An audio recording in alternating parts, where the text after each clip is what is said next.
Imaginons que j'ai un projet avec beaucoup de matériel de documentation. Lorsque je rédige un document particulier, je n'aime pas être obligé de fouiller mon dossier documentation pour trouver les informations dont j'ai besoin pour ce document particulier. Je préfère avoir cette documentation à disposition là où j'en ai besoin, au moment où j'en ai besoin. C'est là où les signés me sont d'une grande utilité.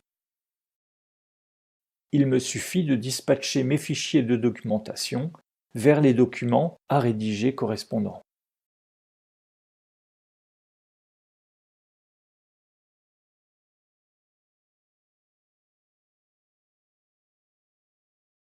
Après avoir dispatché tous mes fichiers utiles, je peux fermer mon gros dossier documentation pour me concentrer sur mon manuscrit. Car maintenant, lorsque je travaille un document, j'ai un accès direct et rapide à la documentation dont j'ai besoin pour ce document en particulier. Bien sûr, on peut aussi utiliser ça pour bien d'autres informations.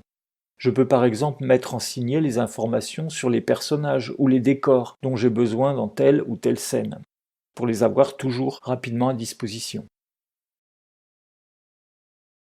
Mais là où l'utilisation des signets devient vraiment intéressante, c'est que les liens qu'on a faits dans un sens fonctionnent aussi dans l'autre. C'est-à-dire que lorsque j'ai lié un fichier de documentation à plusieurs fichiers de mon manuscrit, ce fichier documentation contient en signé tous ces fichiers manuscrits, ce qui permet par exemple de voir tout ce que l'on dit d'un sujet, d'un thème, d'un personnage, d'un décor, etc.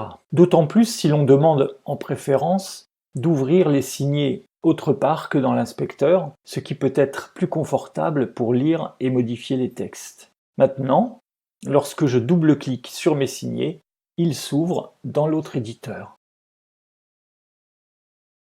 Finissons par une petite astuce pour ne pas avoir à cliquer chaque fois sur le bouton Charger la page lorsque le signet concerne une page internet. On peut cocher la case Charger automatiquement les pages web dans l'aperçu des signés, dans les préférences Comportement, Navigation.